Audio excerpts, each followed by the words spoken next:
Je comprends pas. Ils nous localisent pas. Ah bon? Ouais, T'as du réseau? pas beaucoup.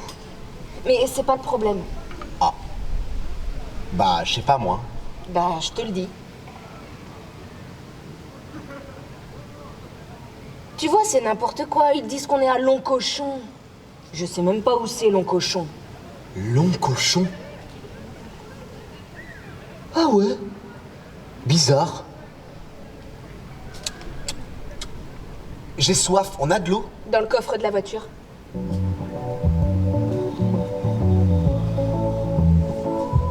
Bonjour France Métropolitaine. Nous sommes le 8 mai 2041 et le temps est au beau fixe aujourd'hui. Il fera 42 degrés au centre-ville et le niveau de pollution avoisinera les 67%. Nous vous recommandons de bien vous hydrater et de porter vos lunettes anti-UV. Côté trafic, c'est l'heure de pointe pour vous qui allez au travail. Vous devriez compter 3 heures de trajet pour atteindre la ceinture extérieure.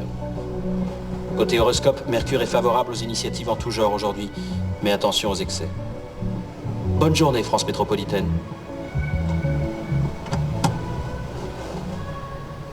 C'est ça qu'ils ont entendu hier matin à la radio podcast. Ils l'ont entendu une deuxième fois avant le déjeuner et une troisième avant le journal télévisé de 13h. Alors oui, au début, ça ne leur a pas fait grand-chose quand le présentateur à grosse voix a dit ça. Et puis toute la journée, ça a fait son chemin à l'intérieur de leur cerveau d'Homo sapiens.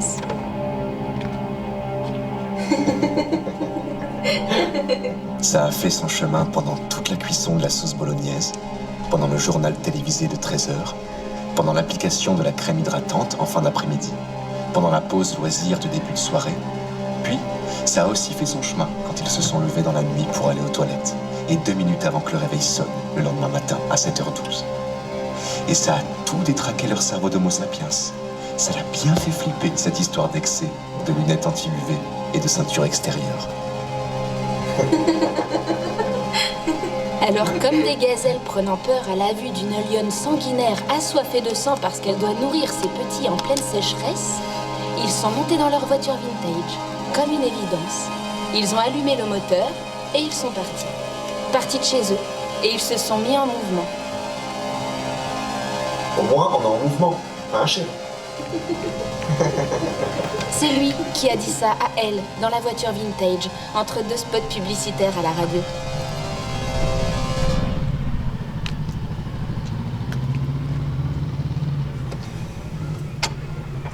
Putain de téléphone de merde. Je trouve pas. Quoi? Bah, je trouve pas la bouteille d'eau. Dans le sac isotherme?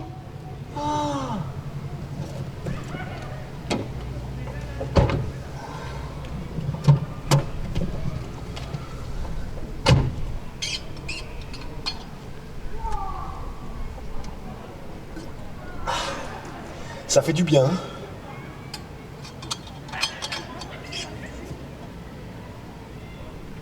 J'ai l'impression qu'on a oublié un truc. Quand j'ai ouvert le coffre pour chercher la bouteille d'eau, je me suis demandé si on avait bien pensé à tout. On a pensé à tout. Service momentanément indisponible. Oh, c'est incroyable, hein. Quand on a vraiment besoin que ça marche, ça bug toujours, ces trucs. C'est fou. On dirait qu'il y a une espèce d'assemblée maléfique, là, juste au-dessus de nous, avec comme seule et unique mission de trafiquer les smartphones, juste pour nous faire chier au pire moment. Merde! Quoi? Tu fais flipper? La cafetière! On n'a pas pris la cafetière italienne verte vachement pratique. Oh non. Oh non, mais ça c'est vraiment chiant. C'est tellement mieux le matin de se réveiller avec un bon café, là. Boris, tu bois plus de café depuis 2 ans. Je vois pas pourquoi d'un coup tu te la jouerais Néo-Georges Clooney, tout content avec une tasse de café dans la main. Bah, les gens changent, tu sais. Service momentanément indisponible. Bon, t'es sûr que t'as activé la localisation, là? Oui! Bon, allez, laisse tomber le GPS, on va se fier au panneau, hein? Mais on doit être à plus de 400 km du camp. On ne sait même pas si on doit aller à droite ou à gauche. Et il y a une chance sur 10 000 de trouver un panneau avec écrit « Camp de réfugiés pour sudistes qui flippent du gros coup de chaud ». Ouais, t'as raison. Service momentanément indisponible. Au moins ça parle, on n'a pas tout perdu. Votre destination se trouve à 346 km. Vous arriverez à destination dans 3 heures 50 minutes et 40 secondes. Alléluia! Ouf, par contre, je crois que j'ai pris la boule à thé. T'es adorable. Mais putain, là tu fais une fixette. Oh, s'il te plaît, Boris! On a de la route à faire, il va bientôt faire nuit. Ce serait bien si on pouvait se bouger, là. On parlera petit déjeuner plus tard. Ok?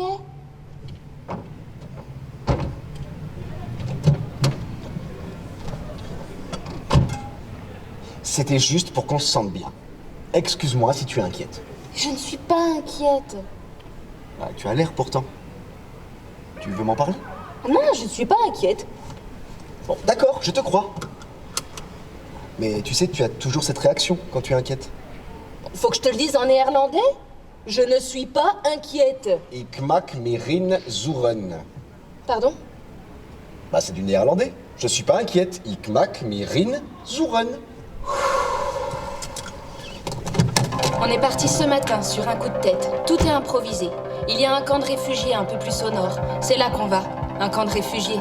Ça peut vous sembler bizarre à vous qui avez encore de la neige en montagne, des tomates dans le frigo et des congés au mois de juillet, mais pour nous maintenant c'est un peu la base. La chaleur, la sécheresse et tout ça. Au sud, il n'y a plus rien.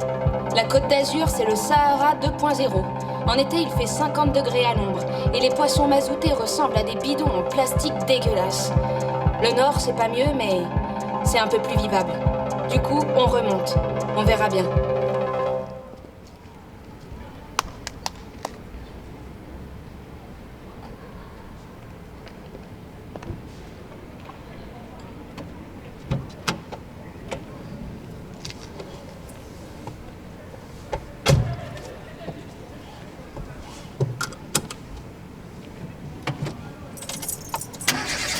Viens, on reste encore un peu ici, là. J'ai besoin d'une pause.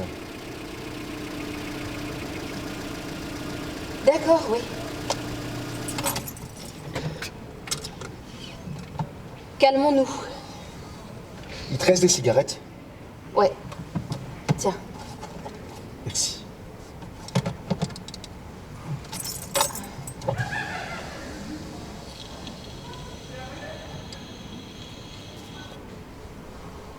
Time to live, time to lie, time to laugh, time to die. Take it easy, baby, take it as it comes. Don't move too fast, and you want your love to last. Are you the moving massive?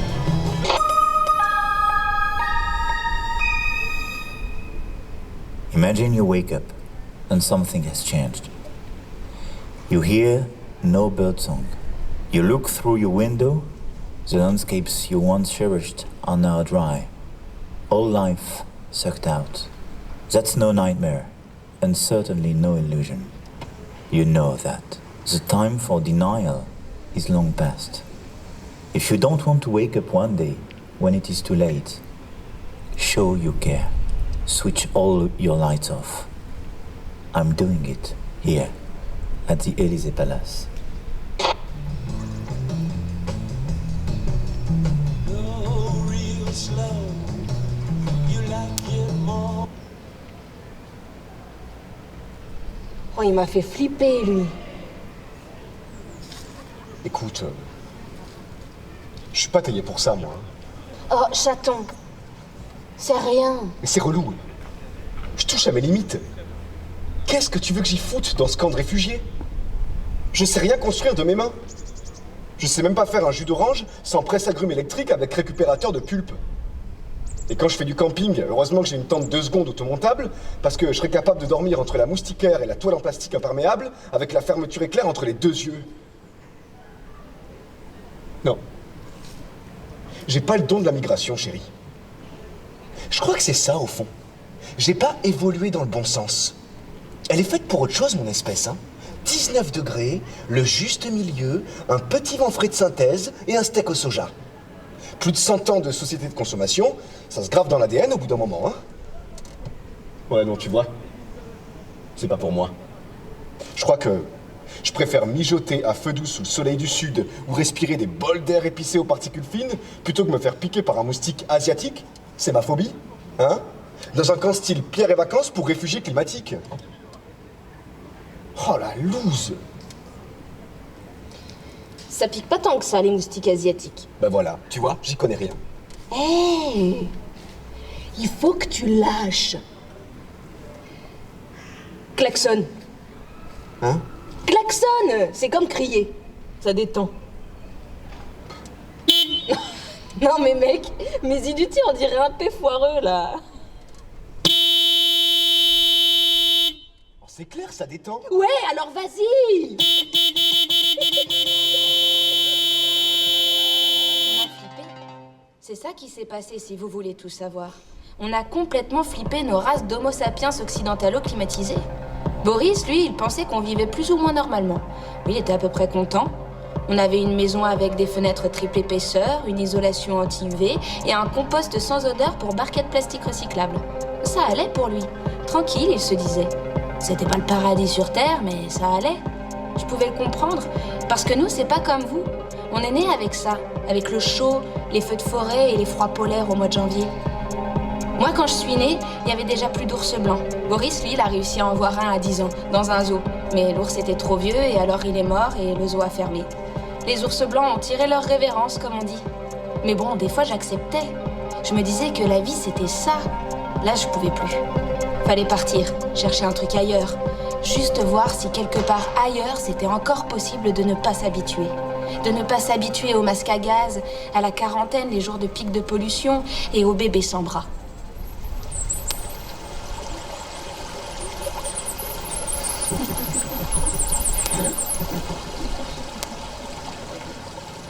Je me souviens d'un après-midi un peu moins chaud que les autres. On mangeait une glace avec Anna au bord de la rivière, ou ce qu'il en restait. Sur des galets, il y avait un mince filet d'eau. C'est tout ce que nous pouvions espérer, un mince filet d'eau silencieux. On n'est pas trop habitué au bruit de l'eau, nous. C'est pas notre truc.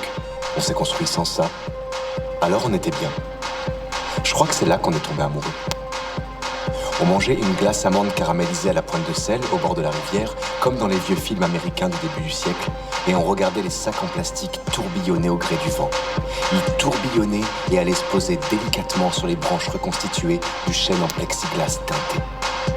On trouvait ça beau avec Anna, cette petite danse autour de nous. Derrière nos têtes, la mairie, ou je sais pas qui, avait fait installer des enceintes Bluetooth qui diffusaient des bruits d'oiseaux et d'abeilles pour faire genre. Et il y avait tout. On entendait tout, plein d'espèces différentes, plein d'oiseaux qu'on n'avait jamais vus de nos vrais yeux. Ça donnait un petit côté romantique à la scène. Enfin, je sais pas si ça vous parle. Et puis voilà, après on a flippé. 2041, France métropolitaine, on approche du précipice. Depuis tout petit, à l'école, on nous dit 2050, c'est la fin des haricots. Enfin bon, les haricots, ça fait bien longtemps qu'on n'en a pas vu la couleur. 2050, c'est la fin des haricots. Fallait partir. Fallait se mettre en mouvement.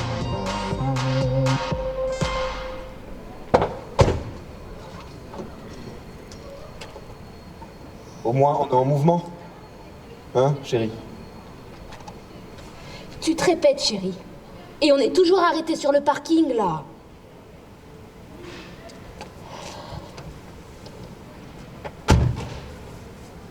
Bon, tu te sens prêt? On peut y aller.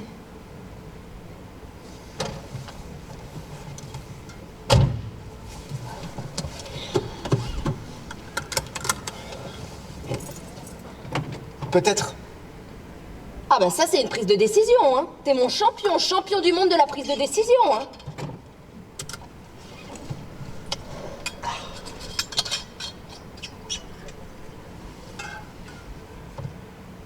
T'as fini toute la bouteille d'eau. Bah, j'étais assoiffé. Tu vois, c'est con parce que moi aussi. M'oublie pas dans la bagnole une fois que j'aurai fini dessécher. Impossible, je t'aime trop. Trop du cul. N'empêche, Boris. Quand je nous vois comme deux cons au bord de l'autoroute, je me dis que ça a bien foiré notre petite entreprise. Notre entreprise de quoi? Ben, notre entreprise de tout. Fais un effort. Des millions d'années d'humanité qui vont se terminer à sucer des cailloux au bord d'une mer de déchets nucléaires. T'imagines? Faut être sacrément pété du casque pour se laisser dériver comme ça. On s'est cassé le cul. Enfin, je dis on.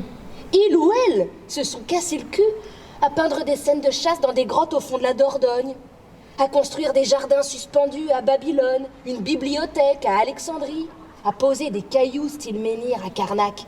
Des cailloux, Boris, de je ne sais combien de tonnes, en ligne. À écrire des bouquins sur tout et n'importe quoi. Des romans, des fictions, de la science-fiction.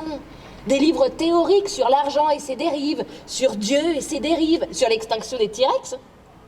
À se casser le cul, à inventer des lieux où tu peux entreposer des tableaux pour que d'autres gens de ton espèce viennent les regarder. À faire des bébés en vrai ou en éprouvette, réels ou poétisés.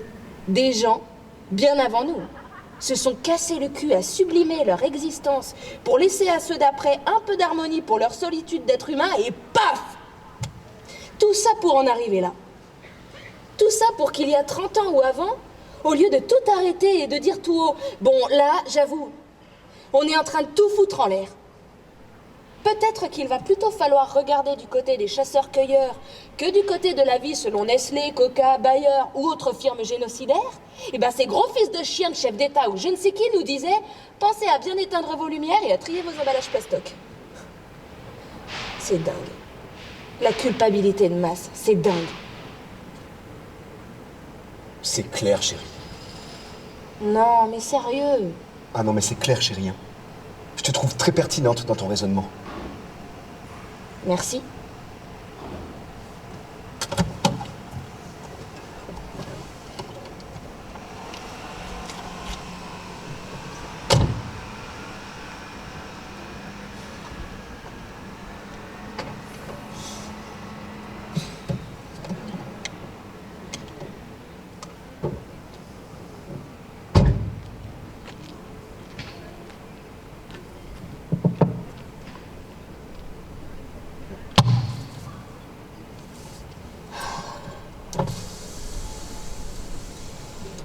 Anna, si on rapporte la vie de notre planète à une échelle d'une journée de 24 heures, est-ce que tu sais quand l'homme est apparu? Non. Dans les 5 dernières secondes. Ah waouh. Et l'époque industrielle. L'époque industrielle, tu veux dire le début de la fin de la fin de la fin? Ouais, c'est ça, le charbon, le pétrole et tout ça. Non, je sais pas. Dans les 2 derniers millièmes de seconde. Eh ouais, record international du foutage de merde le plus rapide. Tu sais, je trouve ça très bien qu'on aille dans ce camp de réfugiés, là. Tu le penses vraiment? Ouais. C'est important. Je pense qu'il faut qu'on vive autrement, qu'on s'adapte et tout. Enfin, comme tu dis, quoi.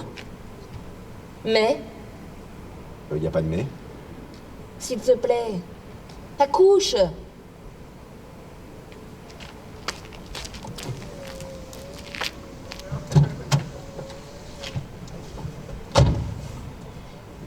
La dernière fois, j'ai vu un reportage à la télé sur les toilettes sèches. Tu crois que c'est comme ça, là-bas? Je pense, oui. D'accord. C'est que... Ah non, mais je m'y ferai. Mais je sais. Je vous rappelle que votre destination se trouve à 346 km. Vous arriverez à destination dans 3 heures 50 minutes et 40 secondes. On se casse. Ouais, on se casse.